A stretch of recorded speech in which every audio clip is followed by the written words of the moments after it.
Hi, everybody. I'm Randy King with 80/20 Conflict Management Strategies, and you are listening to the S.M.E Stories podcast.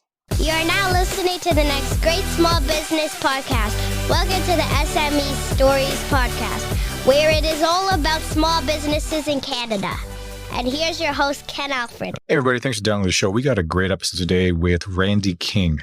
Randy King is the founder and president of 80/20 Conflict Management Strategies based in Edmonton, Alberta. So what 80/20 conflict management strategies is, it's basically a mindset of how and different techniques on how to actually manage conflict. Now, it seems very simple, but we know it's more inclusive than that. All right, so Randy is an educational-based self-defense instructor who focuses on proactive skills to help everyday people manage conflict and avoid violence. He has spoken to audiences all around the world and is a founder and president of 80/20 Conflict Management Strategies based in Edmonton, Alberta. Randy's work focuses on teaching people how to identify potentially violent situations before they escalate and provide them with the tools they need to diffuse those situations safely and effectively.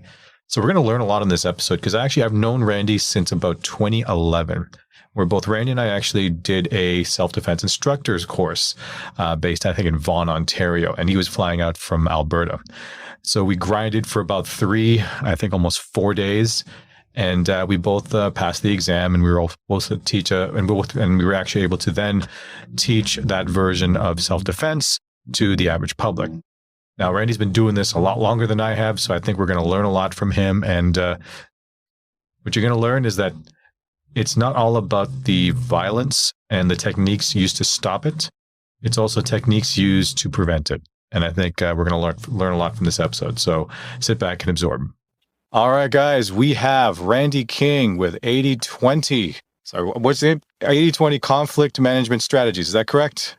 That's correct. Excellent. All right. So, Randy, how you doing, my friend? I'm doing well. How are you? It's a Friday. So we're recording this on a Friday. So it's always a very happy day. Before we can get started in the actual real questions, what do you do on a Friday when your work is done? What's the thing you look forward to the most?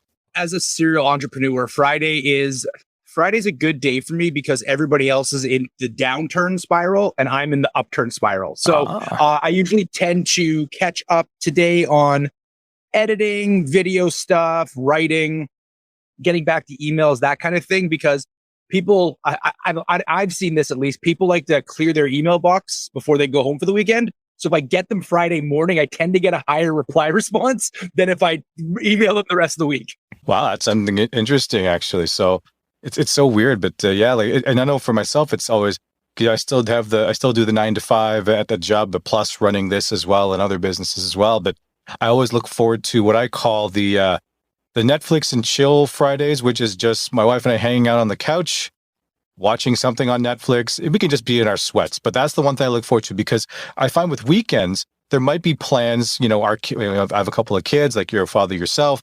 So got to take them to their activities for on the weekend. Maybe we have to do some errands or something like that. So the weekends actually fly by really fast to the point that Sunday night hits and then you're like, everyone gets sad for the most part. They're like, got to get ready for Monday. But that's good to hear. So, all right, guys. So you heard a little bit of the intro that I gave about Randy. So now we're going to get more details about it. So Randy King, 80/20. What's your story, my friend?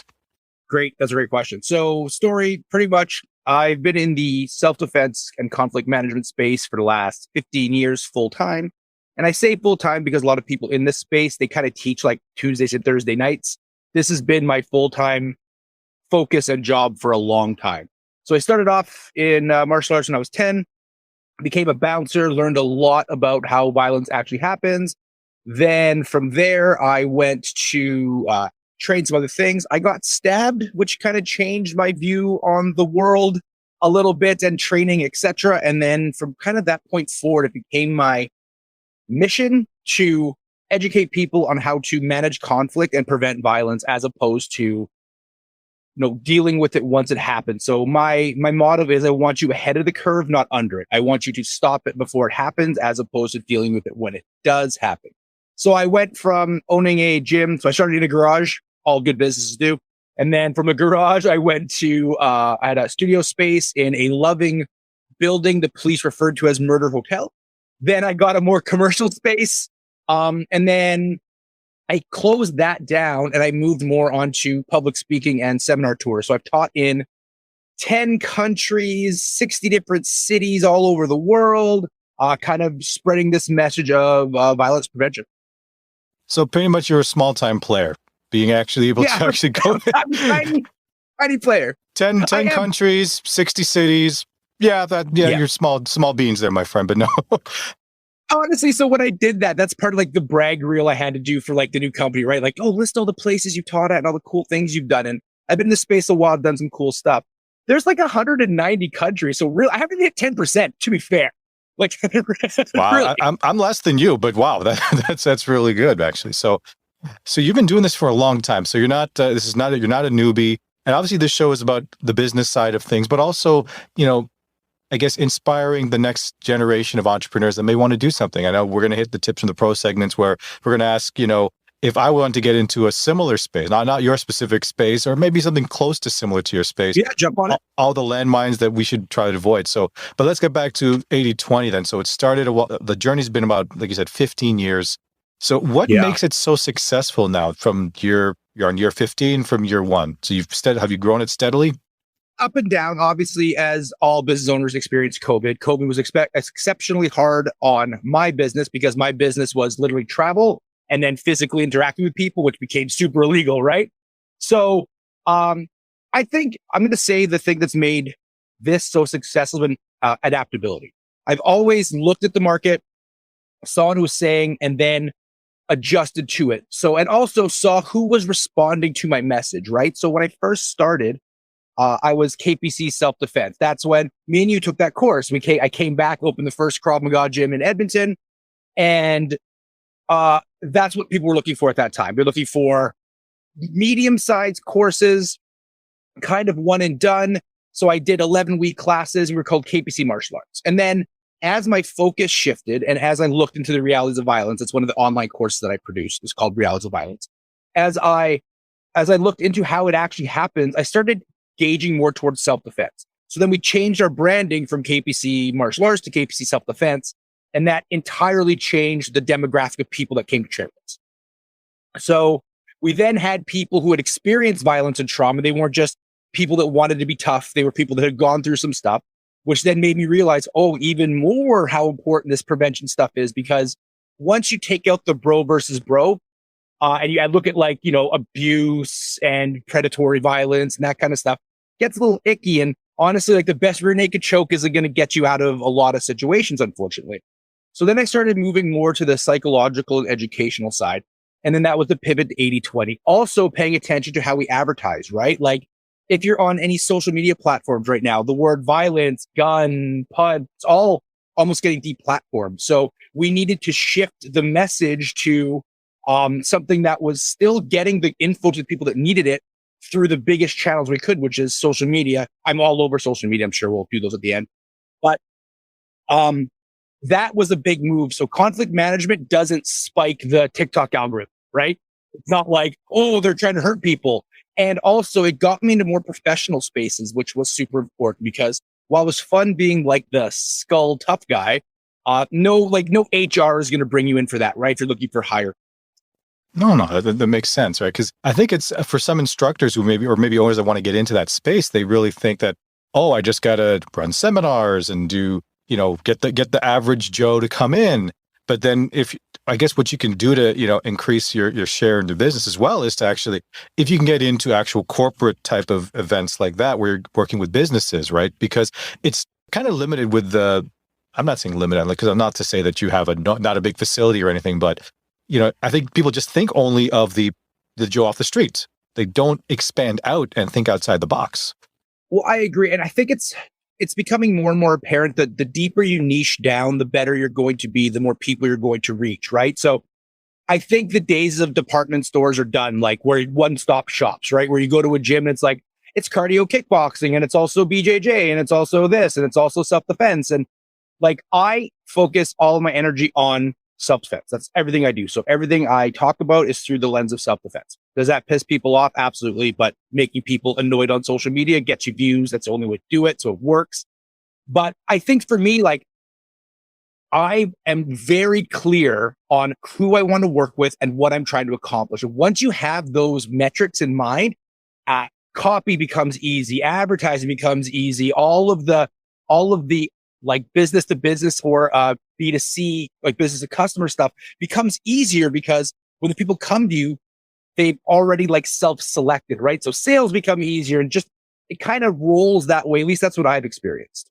Well, yeah, I think for a lot of the challenge with martial arts schools I find nowadays is that they try to be everything to everybody, right? So before when UFC came out, the schools of whether it's just a karate school or a judo school, they all kind of they all suffered during what I call the MMA school, right? Because then they had all these different specialties coming in. So they say, yeah, for this monthly rate, you're going to get access to like all 6 to 8 martial arts. But then the problem is sometimes the classes that taught those ones, so of those 6 to 8 martial arts, they may only have 1 or 2 that are actually, fairly in depth, where the other ones are just kind of like, you're just kind of offering it, right? So you're not really learning as much. It's like going to a restaurant like that has like 300 items on the menu. You're like, there's no way all of these could be good. The Chinese restaurant menu, that's the one thing I always joke with people about. Yeah, it's exactly like that. Like if you go to Cheesecake Factory in the US, like it's like 180 items. I'm like, there's no way all of this is good. Some of this has to suck. I'd rather go to a place like 8 items they specialize in than this generic like Denny's-esque experience. Yeah, no, I hear what you mean too, right? So now, what kind of growth do you expect to see now? Now that you're like you said, international speaker and you're all this sort of stuff, are you looking at building your brand or growing it out? Like maybe actually getting another physical space all over the world or something like that? So you actually caught me at a really interesting time because COVID put me on my heels for the first time since I opened the business. I have been I'm going to use the word lucky, but luck and work, they kind of go hand in hand, where my business started very small and I grew exponentially. So right before COVID hits, 2 major events, one major event happened in my life. We lost our house in a fire. So we lost all of our possessions. Everything was gone. We'd moved to a smaller place to kind of like, go to ground, get back what we needed to do. And then, but I had a sold out seminar tour. I was speaking in I had 50 or 60 dates. And it was in the 6 figures, which I hadn't made since I was in advertising, because I left advertising to get into martial arts. So I was like, oh, I did it. I finally did it. Like I'd been steadily growing, but like that 6-figure mark was like just like the business was making that, but I wasn't making it. And I was just there. And then obviously COVID canceled that. And so I had to pivot to survive because this is what I do. It's not like I wanted to get a regular job, like bagging groceries or whatever. Not there's anything wrong with that. It's not what I like to do. And I started moving to the online space more than I had already been. I'd already been doing podcasts. I've already been kind of savvy with social media. Like, if you Google me, it's obnoxious how many times you'll see me pop up.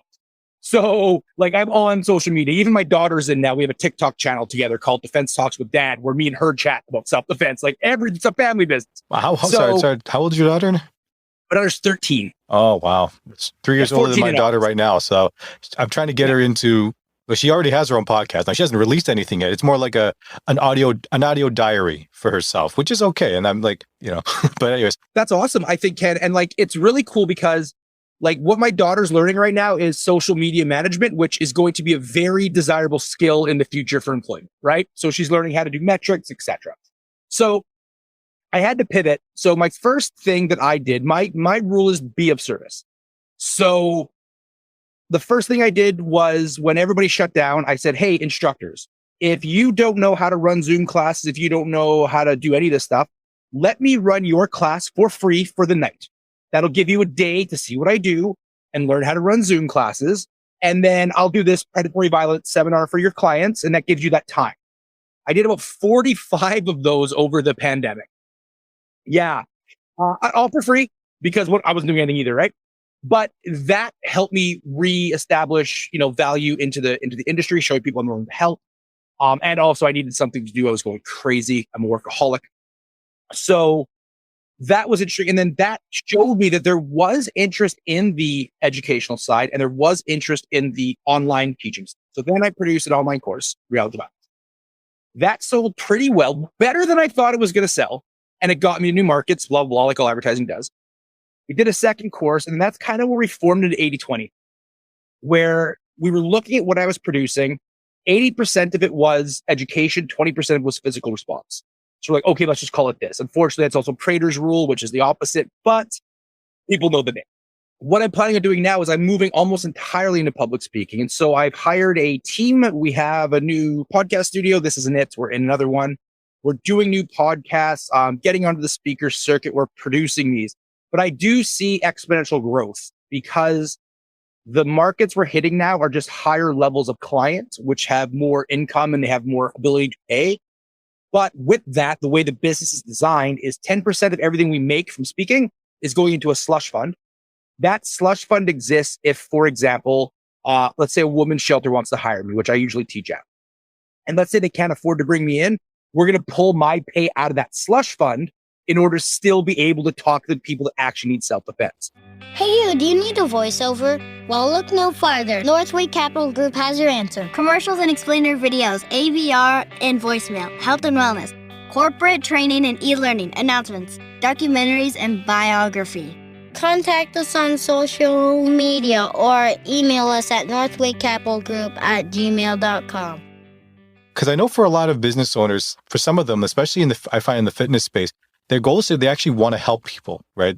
Sometimes they're the worst salespeople because if the most common objection you'll get is, oh, I can't afford it, all that sort of stuff. So then they discount their service to the point that, oh man, I'm going to take a loss on it, and they either pass on it or they kind of regret it. But that idea, that the strategy that you had there, putting money aside so that, whatever your fee is that you normally would do, you just take it out of that so you can still add that value and still help those people that need your service.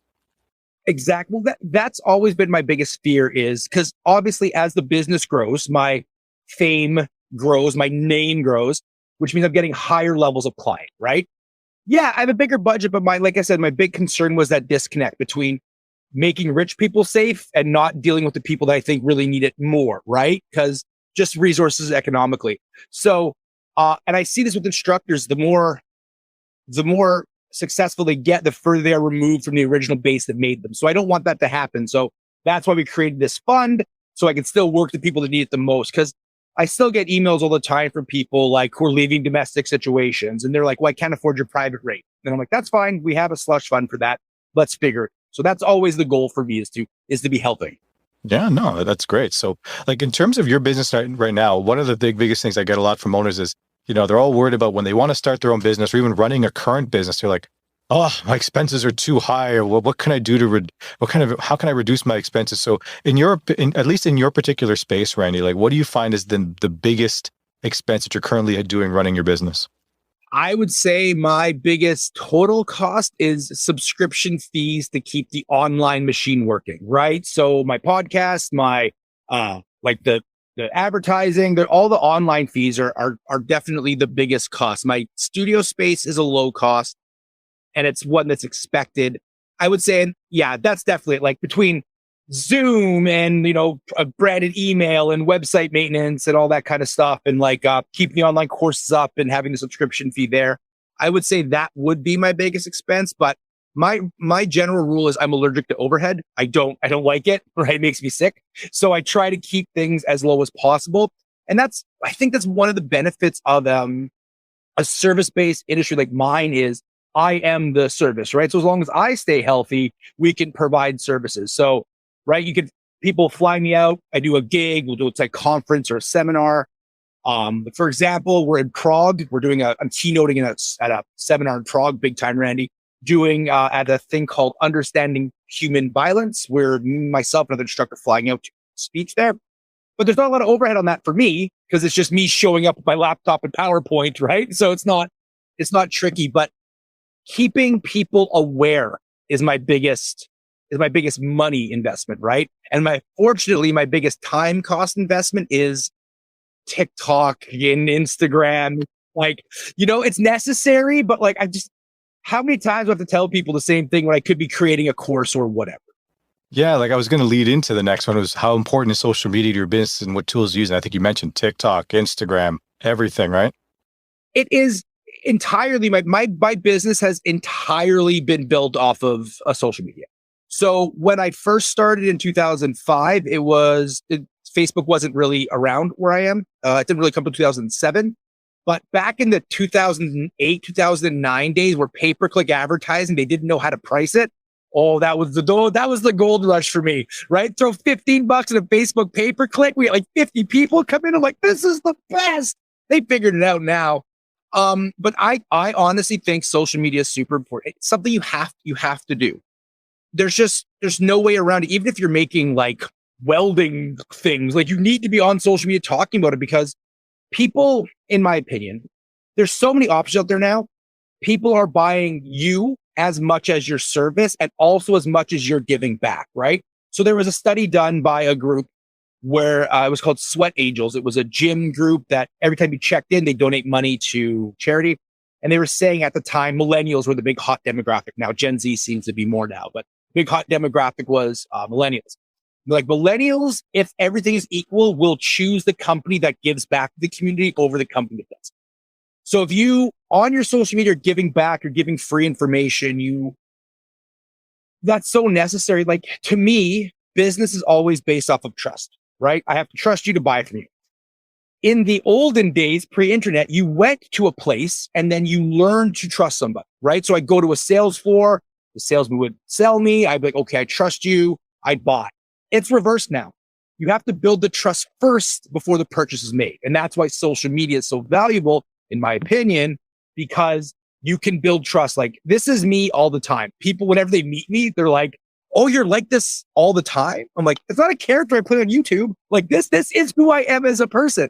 So when you hire me, you're getting, if you want it or not, this level of energy, right? It's coming at you. It's true about giving back, actually. I think a lot of owners, they always think they're just trying to take, because I guess they're trying to make the money, right? Because that's why people usually get into businesses, to make some money, whether it's a little bit of spending money or they literally want to change their lifestyle, or they want to change their life in general, right? So they do everything to try to do it. And they're focused on landing deals, getting clients. But if you're not showing that you're actually doing something with your influence and helping others, whether it's, like you said, giving back to me, free courses, free seminars, or even, just volunteering, for a bit, that's also something to consider as well, or sponsoring a baseball team, something like that. So they can see that, wow, so this company is actually helping out the community. It's not all about how much money they can make on it. I agree. Because what's the biggest headline right now, right? Corporate greed. That you don't want to be seen as, you don't want to be piled in with the Zuckerbergs and the Bezos and those guys, right? Like, yeah, you don't want to be even in the same sentence. You want to be like, oh, they have money, but they're giving money back, right? And that's honestly, I'm all about goals. So whether you're doing it because you want to actually give back, like I do, because I structured my business that way. My the guy that's helped me structure my business, I have a business coach. He's like, why would you do this? I'm like, because that's how I want to do it. So whether you're doing it that way or you're doing it just so it looks better, I don't care, because you're still giving back. So whatever your motivation is, whether it's to increase or to actually give back, the results are still that you gave back, right? And I think that's beneficial. Excellent. So now we're going to go into the industry right now. So what is your current opinion of, I could say martial arts industry, or even just conflict management industry, and where do you think it's going? I will try to keep this short. This is 99% of my rant, and I'm sure we have a time limit. So let's start with the positive. I do think there is a renaissance happening in the self-protection, self-defense industry. Now, to me, there are 4 different types of martial arts industry. Okay. So industry number 1 is what I call time capsule arts. Time capsule arts are arts that are trying to preserve the art. So if you're doing karate the way the guy who created karate is doing karate, you're in a time capsule art. Those will always be fine. So next we have sport arts. MMA, boxing, wrestling, that kind of stuff. Because there's a level of competition, that will always be fine. If you're in that space, one of the biggest things you have to look out for is fighters saying they'll pay you when they win, because fighters are notoriously bad with money. I don't want to overgeneralize, but I would get the money up front. So then we have what's called combative arts. That's what we took in with CKF, right? It's end the threat as fast as possible. Who cares about the law? Who cares about anything else? Then there's what the space that I am in, which is the self-defense space, which is the goal is no event happens. So it's not being the toughest person. It's not being, it's not fighting like Fukushima. It's not whatever, right? It's making sure that you are safe. So for me, self-defense training is closer to the safety industry than it actually is to the martial arts industry, in my opinion. in my book that's coming out, I have a book, pretentious, but in my book that's coming out, that's the whole comparison is because in safety training, the goal is no incidents happen, right? No safety trainers like, and then when the barrel comes down, this is how you fight it. You're like, no, you don't want to get hit by the barrel. So I do think there's a renaissance in that self-defense is pulling itself out of the fight arts, which is good. And that there are some really good instructors out there leading the way, myself included, but I'm not the only one, that are really pointing out that like, if your self-defense strategy only works for young, fit athletes, then it's not helping the people that might actually need it, right? So I think I have high hopes for the future, but the current state of the industry is still very bro-based. It's still very, when people think about a fight, their first thought is not a human trying to get away from a domestic abuse situation or a kidnapping. Their first thought is like, what's up, bro? You took my parking spot. Yeah. We call that social violence. And 90% of the industry right now is talking about social violence, ego-driven, dominance-based violence. I'm the tough person. I got to stop this. We talk what we call predatory or asocial violence. That is like the muggings, all horrible things, right? All the bad stuff. We need to focus on that. And I think the biggest thing that needs to shift is the industry right now. If you look at the numbers, that's what I do. I'm a numbers guy. If you look at the numbers, 30% of all violent crime happens from strangers. 30%, which is a lot, but not most.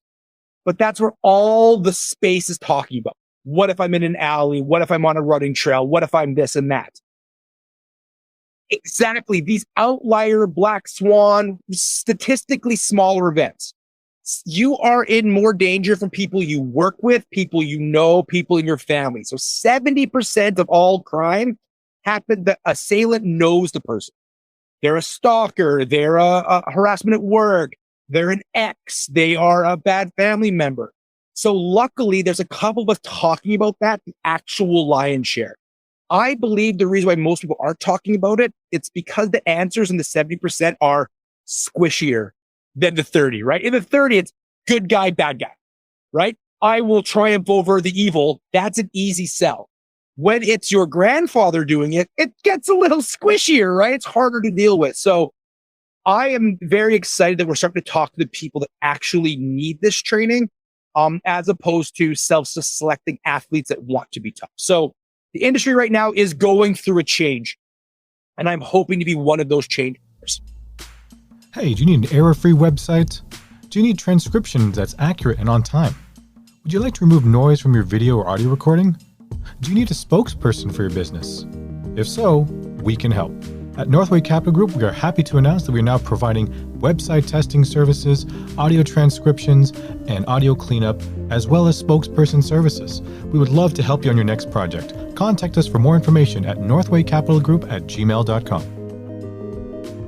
I guess that's true because I think when we first all started getting into the self-defense space, like we'll watch YouTube vids and we'll see certain people like, 20 different ways to take a gun away from an attacker, or they're doing this flashy technique with knife removals and stuff like that. So you think, well, that's why we wanted to get into it, because just in case something should happen, we do that, right? But then I think what really helps and what really makes your business unique is that you really focus on the proactive and more of the social stuff, like personal dynamics of not just the 30% of strangers who attack you, but people you know. And those are harder ones because I guess you're more inclined to hit somebody that you don't know than if you have to apply a technique to someone that you do kind of know. And you're like, there's a lot more bars for entry, right? Like, oh, am I overreacting? Am I under, right? It's insane.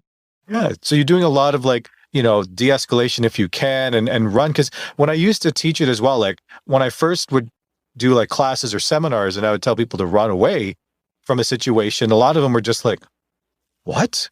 And remember, these are like college age kids. And you're like, what are you talking about? I said, no, if you come home alive, all appendages still on you. That's okay. That's good. You've won.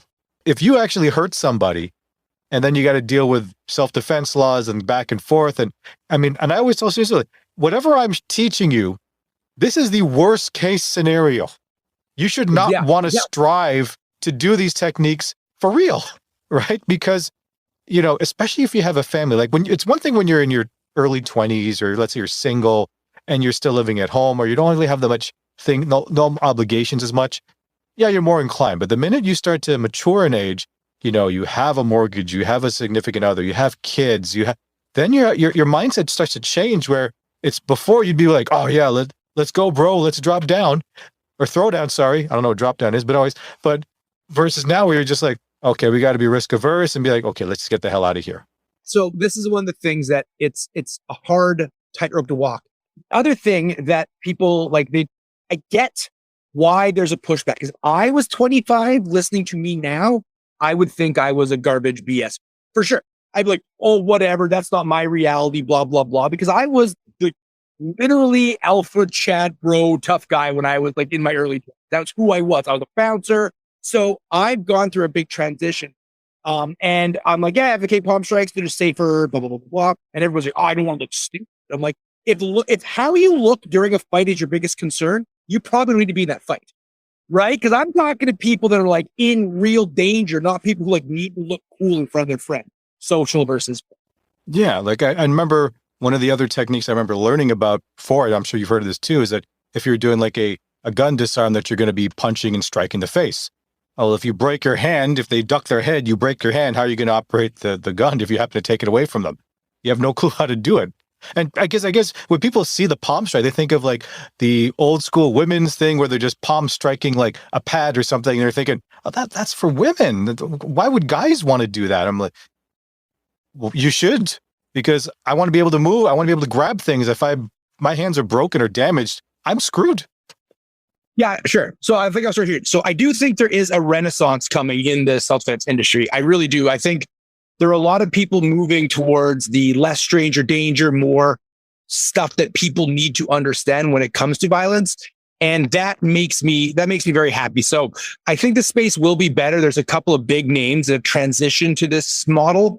But like that, the thing is, like I said, the default thought process to most people still, when they hear self-defense, is how do I stop a bar fight? How do I stop road rage? When we're talking self-defense, we're talking like, how do I get out of a bad situation? Yeah, no, that's really good. I mean, because like you said, it's not the cool stuff that everyone thinks of, right? When they see the person that can take out a bunch of people at the same time, whether it's some ninja technique or something like that, or some, I don't know, I can't even think of it right now, but either case, yeah, it's not the pretty stuff. But then self-defense is not pretty. You want something pretty? Definitely do some stunt fighting. Become a stunt fighter or a professional wrestler or something like that if you want to look cool doing it. Yes. Right? And that's the thing I always say, like, because it sounds like I'm picking on traditional arts. I'm not. If you're teaching a traditional art, don't put on your window you're teaching self-defense, because you're giving the wrong information to people, right? You're branding incorrectly. Yeah, I totally agree. And I remember this a long time ago. I know this is not supposed to be about you, but I had a story where after we did our course, and we did 4 days of grinding and we had to survive multiple times. And I'll tell you two quick stories. One is when Randy and I were doing this course, there was one drill that we had to do. And I think we had to do it almost quietly, and we had to do it very slowly, because it's true. You want to start off the technique slowly first before you really ramp up the resistance or the intensity. And it was supposed to be like a headlock defense move. Randy had me in a headlock, and I was the one that's supposed to be trying to explain the technique so that the instructors can hear what I'm doing. And then I said, when you get taken over, and Randy, not knowing, I think we were the first group that had to do this, he did a complete headlock judo takedown, and it slammed me on the ground. Thank God it was Matt at service. That everyone else in the class, they were kind of snickering, because they were like, oh wow, I guess a lot of them thought they would just, while they're in the headlock, the next part is they're just going to lie down, and then they're going to have the attacker on top so they can continue the thing. No, Randy just flips me and slams me just like we're doing it. So that was that. But sort of back to one situation that I was talking about was after we did our course, it was pretty good. I thought it was we learned a lot. Still only scratched the surface of things. And I remember, like yourself, Randy, I'm also a black belt in Taekwondo a long time ago, maybe like when I was 13, 14 years old. And I found a VHS tape, for those young people who don't know what that is. It's an actual VHS, and we actually had a VCR, which you had to put the tape into, right? So I was watching my old black belt grading when I was trying to become a black belt. And I guess for some of the other black belts that were doing this, they were doing like, I think first degree or second degree, they were doing some forms or patterns. But then they also said part of their way to get their next stripe or their next degree, they had to deal with knives, bats, fake guns. And then I remember showing this to my now wife, and I just got angry watching this, right? And she's like, "Why are you so angry?" I said, "Well, think about this. This is also Taekwondo. White belt, all these different colors. Black belt is when you finally actually learn how to deal with a really bad situation." Because you remember during the course, even though they were prop guns or prop knives, we were still getting attacked with those things, right? So to see that, I was like, you've got to be kidding me. Because how many years does that take just to get to that level where you learn something that could happen literally if we just leave our house right now in a dark alley or somewhere? That can happen. So Exactly. It's one of the reasons why I gravitated a lot more to Filipino martial arts, because they start with the weapons immediately. But you're right. Like, so this is what people like. Everybody, Hollywood has done it. I don't know. Storybooks have done it. We'll have this like single person, like only one person needs to know everything, right? Even the special forces work in groups of minimum 3. We are pack hunting, tool using creatures. So the odds of somebody, a person who wants to take you out, who actually wants to hurt you, grabbing a weapon is going to be plan A because it's so much easier, right? So if I have to train for 7 years to learn the first bat defense, how is that functional in a self-defense space? For a cultural thing, for a improvement thing, for awareness, all great. But don't tell me it's self-defense. yeah, exactly. And that's the thing too. Like I also agree. There's nothing wrong with any martial art that's doing it for the sake of it. But like if you're talking about a reality, like a self-defense art, you want to call it, then it better be geared towards it. That should be almost day one, where you should be having to deal with it. Even if you don't do weapons right, but if it's like really, punching, choking, kicking or something, or just simple ground defense, like, my wife and kids, they're doing Brazilian Jiu-Jitsu right now. And hopefully by the time we're recording this, hopefully by in a couple of days, my wife will get her blue belt. Fingers crossed. She's very feisty. Mrs. K is actually really, really good. She's not much of a striker. She doesn't like to box or kickbox. Well, she likes to hit me, right? Especially when I'm just in the middle of something, she'll just do like a Muay Thai shin kick right to my bum, just because she likes hitting me there for some reason. I don't know why. Not that I did anything wrong, but anyways, aside from that, but that went on a totally different tangent than what we were going to be talking about. But so I know we kind of jumped over a bunch of different things, but in your opinion, Randy, like what has been your biggest, I guess, failure, but also success so far in the last 15 years that you've been running your place? I would say that's a good question. There's so many. Luckily, I fail up almost always. I make the joke that this is the only job I know that a lifetime of bad decisions has actually made me money. Right, with all the bouncing stories and stuff. I'm going to say my biggest overarching flaw is not outsourcing things faster. Thinking I could do everything on my own, thinking that it wasn't worth the investment, right? Because as all business owners go through this, right? You should know your business the best, right? You should be the one that knows everything. You should learn every part of it, at least a little bit. I got screwed over by an accountant. They took my money. So like I had to learn bookkeeping, and there's stuff that, like that you need to know so you don't get taken advantage of. But if you can the second you have the budget to outsource, do it. Even if it cuts into your pay a little bit, like eat macaroni for a week or whatever, it's going to make everything so much better. I had a team before the pandemic. Obviously the gym shut down, but like once the team was there, it was awesome because I could do the things I wanted to do. And as business owners, you only have so many functional hours in the day. And you should be doing the thing that makes you, right? For me, I should be speaking, doing stuff like this, creating content. I should be, right? That's what I should be doing. I shouldn't be worried about invoices and stuff. There should be somebody else who that's their focus. So I can give the best version of me to the things that are the most important. So my biggest mistake, and I just got over it pretty much recently because like I said, accountants have messed me over, and I had a bad business partner. So like that didn't work out well. So I had some trust issues, but I'm finally back into the space of outsourcing. And now I have an amazing team of people that, they're all, most of them make more money than me some weeks at the moment, but like we're investing in the business. So I would say that'd be the biggest mistake. And also I guess number 2 is not being present for clients because you're worried about other stuff. Yeah, that's the biggest fear I think most of us do, because like you said, we all start lean because we can't afford, like you said, some of these services. And it's hard being the head chef, the head maintenance person, the head accountant for your small business, right? So I think a lot of the thing I'm getting from owners is that, they always say, sell your strengths and buy your weaknesses. And I think that's a very good analogy, is that, and you don't have to do it all at once. If the only thing, just take what is the most time consuming task that you don't really enjoy doing.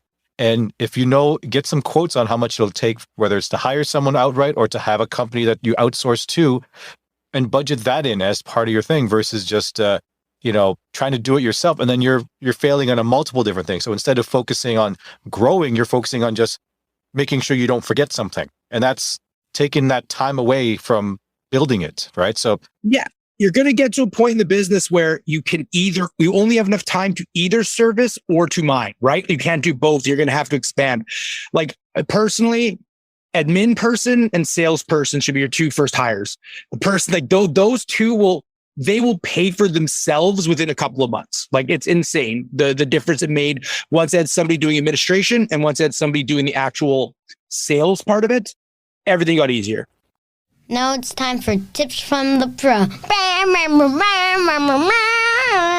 All right, now we're going to do tips from the pro, just in terms of like, okay, we're trying to start our own thing. So now you've been doing this a while, and now we're going to see how you can give advice to those who want to do similar stuff that you want to do. So should I try to offer a lot of different things? Should I diversify my service offerings, or should I start small, like with only one thing that maybe I offer? I would recommend you niche down and pick your thing that you are most passionate about, because that one will give you the most energy. Then once that builds up, because you're going to have a capacity, like X, you can only put so many people in a room, et cetera, et cetera. But starting off, yes, do that. But the more important part is know what the goal is. So when we started the gym, I knew self-defense was the goal, but we had to run a ladies only kickboxing class to pay the bills. But once the bills are paid by self-defense, we axed that class. So the answer is in between. I'm sorry. But I would say to start, just pick the thing you like, whatever it is, and really niche down and become the best version of you doing that thing. Don't be somebody else. We don't need poor clones of people. Be the best version of you doing that thing. Yeah, I think that makes sense, because I think, like you said, you're going to try to do everything. And there's nothing wrong if, like you mentioned, that if you just start this thing and you're only doing the Tuesday, Thursday classes, maybe you managed to talk to a gym and they say, okay, we'll let you use our class for, a couple hours a week. Start with that. Then, you can slowly start to layer things into that, right? Because then you got a space to worry about. So that's good. So this one's going to be a bit of a harder question, because for some martial arts studios, like if you were, let's say, a competitive fighter and you start your own business, like a gym of some kind, you have that competition experience that you can kind of lean back on. Now, self-defense is a little bit of a different story, because we don't want to say, like in your case, you've actually had to utilize a lot of things. But what if it's someone that says, I really am passionate about what you're talking about, Randy, and I want to do that as well, but I've never been in like a physical fight or that threat of violence thing. Is the training I take through a course or anything going to be enough to try to sell this or try to start this business? Or do I have to say I've been in X number of fights? And what do you say to that? I do not believe you have to have experienced violence to educate people on violence. Just like I don't believe a doctor has to have cancer to treat cancer. I don't think it's necessary, right? You can learn a lot of stuff through this. And here's the other thing. Having experience might also kind of work in reverse for you, because violence is a big picture and we all only have a sliver. So my experience is social violence in a bar. That's not going to port over to something else. But if I think it does, that might actually be more problematic. So I would rather you educate yourself higher without the experience. And then maybe if you need to, for like that social credit linked to somebody like myself or other people who have gone through it as like that litmus check, but you don't need it. It's not necessary, right? That's why I use the doctor example all the time, because people ask that example. I might use that example actually as well, right? Yeah. Because I think too, like when you if you learn a specific technique on, let's say you're dealing with a choke or something, and you do some type of escape where you can run. And I'll tell people, okay, that's great, because then if that happens on the street or something, you can run, no problem. But what if that happens in your home with your loved ones in the house? Are you going to run? Exactly. self-defense, there's four major factors in self-defense. There's you, there's them, there's the environment, there's luck. So what happens to you, stress response, etc. Them, what they have, what they brought, the environment, who are you with, where are you at? And then luck. There's been some situations where, like, I had a guy try to do a double leg takedown on me. The guy probably would have beat the Jesus out of me, but he broke his knee on the concrete because he was used to mats. That's luck, right? I was like, oh, there's no fight here. That's nice. But on the other side of the thing, right? I was in a fight once where I was fighting a guy and I was winning, and then I slipped on ice and I cracked my elbow, and then the guy beat me up. So there's all these factors in it, but yeah, you can't, this is not a one size fits all answer area. You can't be like, just do this. One simple trick is not going to work here because there's so many different variables when it comes to self-defense. Yeah. And I know that's not what people want to hear either too, right? No, because they just want to say, if I learn how to do this one technique, yeah, that's going to scare everybody else to want to mess with me, then that's what they'll do. And that's why, it's a long-term thing. It's not something that's going to be picked up and then you're good. You never have to touch it ever again. So exactly. Yeah. And people want it. They want to set it and forget it. They want, okay, check, self-defense is done. Yeah. Do you have a small business story to share? The S.M.E Stories podcast is looking for entrepreneurs to share their tales of success, failure, and everything. If you're interested in being a guest on our show or know someone would be a great fit, please contact us at northwaycapitalgroup@gmail.com. That's northwaycapitalgroup@gmail.com. All right, let me ask you a question here then. So for your business then, do I need any special kind of insurance, right?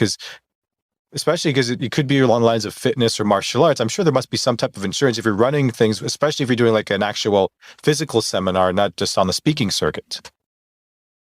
Yes. So obviously carrying your own liability insurance is always a good idea. If you're looking to run a gym, at the time I was doing service or had insurance for the gym, there was only 2 service providers that gave insurance for martial arts gyms. So you don't get a lot of competition shopping.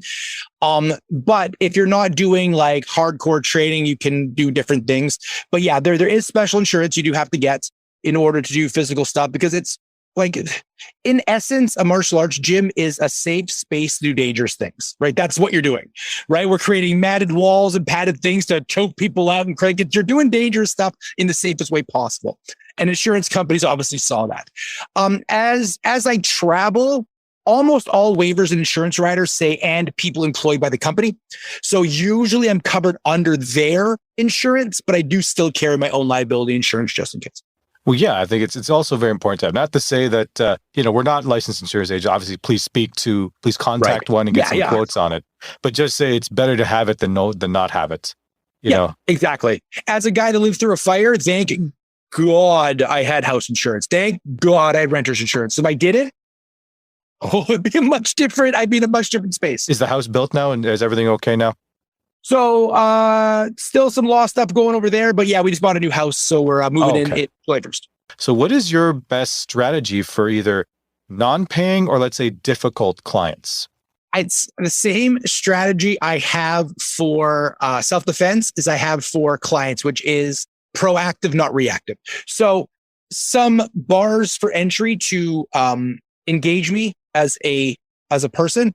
If any of those are hard to do, I just won't take the client, right? So like, I require X amount of days notice. I require a deposit that's not refundable.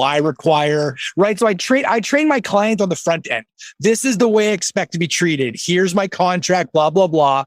So then on the back end, I don't have a lot of that, but I learned this through experience. I've been screwed over multiple times. My advice is take care of it in the front. If they give you any flack, no matter how good the deal seems, if it's maintenance, if it's too hard to book, if it's like it's stressing you out to book it, it's just going to get progressively worse from there. So don't work with them. Yeah, like to try to, like you said, get it in the front end, because if they're a challenge for you just to start with them, you could imagine once the relationship starts to go, it's going to be even harder to get rid of them. And it's going to cause you all this stress. When you look at your calendar, you'll be like, oh no, I have a call with this person, or this person's coming in this month or this week. You're like, you should want to see people coming in, or you should want to be meeting the clients that you're going to be working with. You should not dread seeing that. So, all right, what has been the funniest small business story you've had running your business? My funny, weird, not funny, haha, but I had my first gym, the first one I opened full time out of the garage. No insurance yet. It was on the second floor of a building. I had moved all of my stuff in and we were going to start setting up the next week, and a pipe broke and wrecked all of my equipment, all of my books, all of my certificates. Everything got just destroyed. So that was interesting. Luckily, I had a good group of friends around me who were like, oh, you're teaching swimming lessons now? And they're like making fun of it. But that was a very interesting story because like I'd leveraged everything. I quit my full-time job. I'm doing it. We're doing it. We're doing this KPC thing. And I had all of my gear that was like my personal gear that I had for years to like open the gym. And I just invested in some equipment. I took my savings out. And then literally day one, everything, I started at zero. So that was crazy. But it's the person. Like, this is the rule. This is the life I chose, right? As an entrepreneur, what's the joke, right? As an entrepreneur, I work 80 hours a week to make sure I don't work 40 for somebody else. It's the only way I could do this. And these stories, they teach us, right? That was after that, the next day, I'm like, I need insurance. Before that, I'm like, we don't need insurance. I was like 28. I'm like, bad insurance. Nothing's going to happen. I'm going to live forever. Right. So it was a very trying time in the baby stages of this. Oh, man. And you talked about, I'm going to tie into this then, you talked about, working 8 hours. How do you balance your life nowadays? Because I think that, like you said, a lot of business owners, when they first start, they're doing they're working crazy hours. And, especially it's one thing if you're, like you said, if you're single, early, late 20s, you don't have any obligations. But once the obligations hit, because I think COVID's taught a lot of people that they have to become creative and maybe not just rely on their 9 to 5, because I'm just doing a virtual tap on the shoulder that you could go, right? They could say, you're gone, and it's nothing you did. So what advice would you give them to try to balance everything out? It's not easy, but...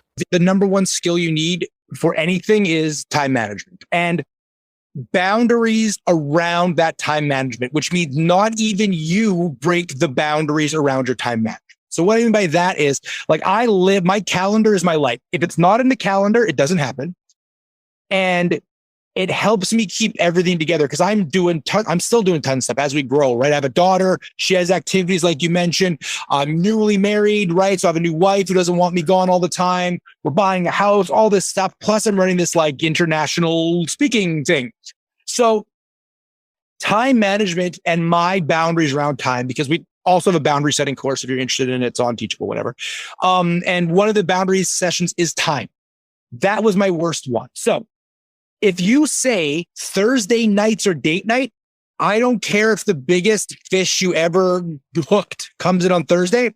You need to make that boundary proper. Number one, it trains the client that when I'm not working, I'm not working.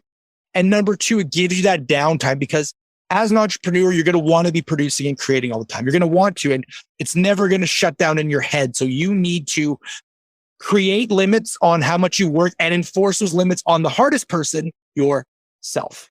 When my daughter was younger, she's a teenager now, so she's less interested in hanging out with me. But when she was younger, I used to have her every second weekend. So I would only book seminars every second weekend. And I remember a guy offered me an absurd amount of money to come on a weekend that I had my daughter. I said no. He then went online and was like, when Randy says he doesn't work, Randy doesn't work. And that changed my client base entirely. Wow, that's really good. And it's hard too, because especially you're hearing, especially if they're throwing money at you. And I'm sure a lot of business owners, they want that situation where they have that 5-figure client, 6-figure client that just, we want your whatever product service here, take the money. And it's hard. But then you said training them in that way, because eventually, otherwise, if they can do it to you now, then who's to say that when it's, let's say you're getting married, they throw something at you, or let's say, God forbid, a loved one passes away and you're going to the funeral and they're you don't want to set that precedence, right? You want to try to control that perspective. Exactly. So, if they want you, they'll wait.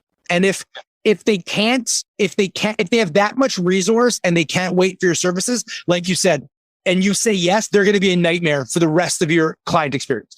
They're going to know your boundaries mean nothing. So they're going to be like, oh, who cares what you say? We already know you'll take money to, skip out on your weddings. Now it's time for the rapid fire round. All right, question number 1. Who is your favorite martial artist and why is it Chuck Norris? Well, that's a loaded question. Chuck Norris is obviously awesome. Chuck Norris is one of my biggest influences when I grew up. Favorite martial artist, again, it's going to depend on like where they're at. Favorite movie artist, Scott Adkins or Michael Jai White. Either one of those two are just amazing. I can't believe they're not in more. Favorite UFC star right now is Khabib Nurmagomedov. I know he's not in there anymore. I also love Israel Stylebender. He's really cool. Yeah, I think that's my answer. But I think like I have a JKD certificate. I'm a big Bruce Lee thought process fan. So I think the person probably the biggest influence on me when it came to physical skills was Bruce Lee. I still use his model of 5 different attacks. And on the soft skills side, the proactive side, Rory Miller, my mentor, amazing dude, 9 books. He's probably one of the best out there for that. Nice. All right. Next question. What habit can't you seem to quit? Lately it seems to be cannabis. I can't really, it's my favorite tool to turn my brain off. Because I'm always thinking. I have ADHD and it really calms me down, but it's something I want to get rid of because I'm trying to shed some weight. I'm trying to get back into shape for speaking gigs. I have some high level clients coming up and I don't want to be chunky. So I think that's one of my bad habits. It's over. I've been good for a while now, but it's a tough one. And I think business habits, I'm going to go back to that time management thing. It's hard to say no. It's really hard to say no to money. It's very easy for me to be like, do this, do that. But yeah, I think that's one of my bad habits. And obviously overcommitting because I'm an entrepreneur.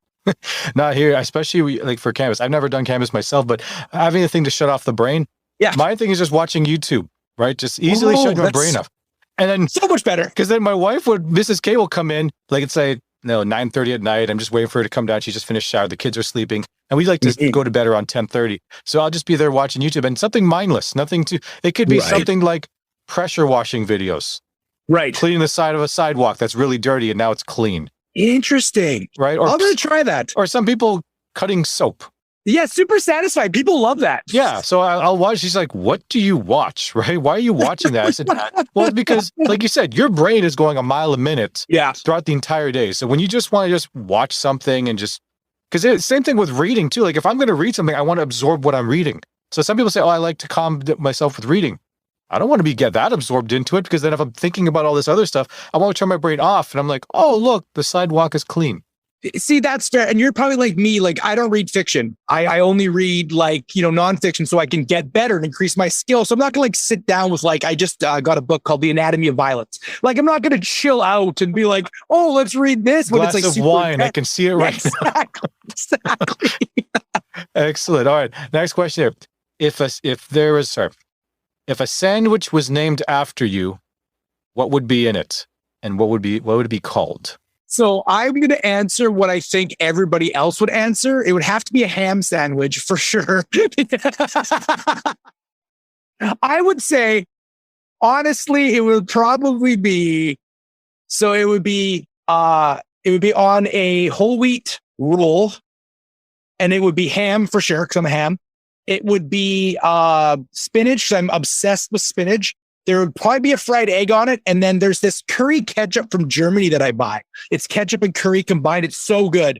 And I found a German store. And so that would be the sauce. So that would be the Randy King sandwich. Even though I don't eat a lot of pork, not for religious reasons, I just don't. There's no way I could say there's a sandwich about me that doesn't have ham in it for sure. And it would be called the Randy King sandwich. Is that what you want to call it?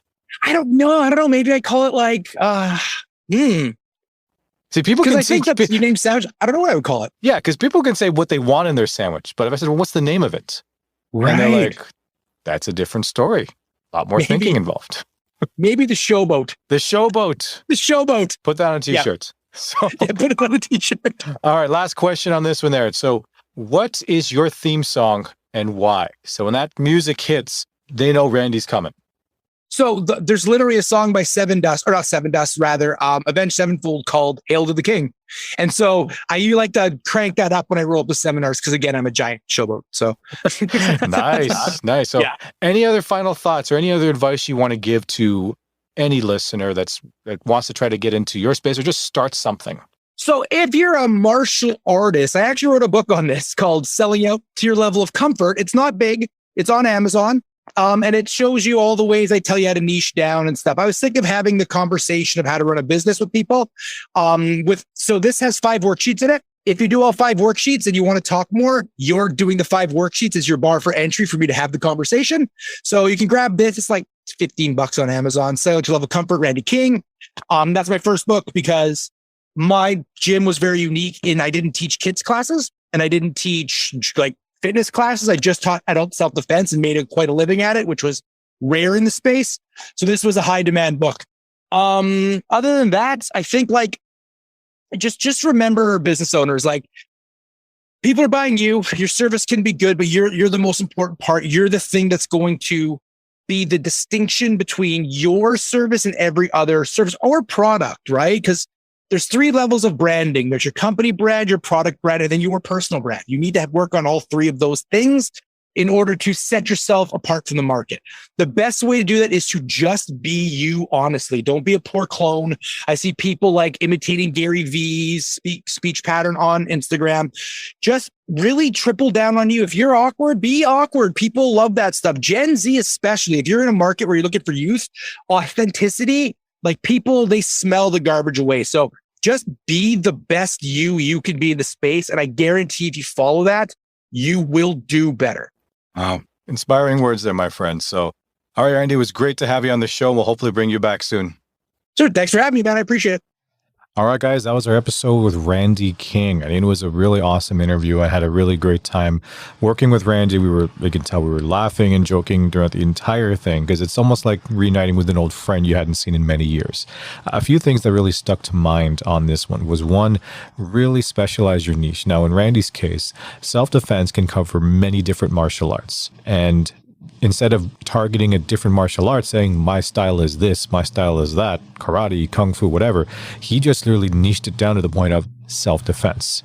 It wasn't about a sport, because some martial arts are sport-based, where it's point-based or anything like that via decision. No, Randy's thing is all about self-defense, during, like, live and post defense, right? So that was actually really interesting to hear, as opposed to saying, yeah, just market yourself to everybody. I think the second thing that I really found out unique about this, and I think that's something we should all consider as small business owners, is creating a slush fund. I guess you want to call it a slush fund, maybe call it something else, where you have the ability to load those, like to dump a bunch of funds in this account, that when you deal with a case, because some cases are, some clients you might have maybe can't afford your services or products. So like you said, if you have something there, it was brilliant from what I thought, was that he puts all this money on a slush fund so that when he deals with a potential prospect or client that, you know, has a really good case for it, like they really need his service, but they can't afford his rate that he normally does, he can just pull from that slush fund so he can still provide that service to those clients that are in need. And maybe that's something we should all think about as well. It doesn't have to be major, doesn't have to be a year's worth of service. It could just be something like you said, a few dollars every time you land a sale, or anytime that if you're getting recurring fees, maybe put something to the side. So you do get that charity case that you really want to help them that can't afford your rate. Use to dip into that slush fund so you can still do that, because aside from being helpful to them, you know, that just builds your profile up from a social responsibility standards as well. So, I mean, people are going to see that, wow, they've done it for all these different things. So maybe that's something we should really consider. So, all right, guys, that's the episode. I had a great time recording it. I hope you had a great time listening to it, and we'll see you on the next one. Thank you for listening to the S.M.E Stories podcast, which is owned by Northway Capital Group. Please follow us on Instagram and Facebook at Northway Capital Group.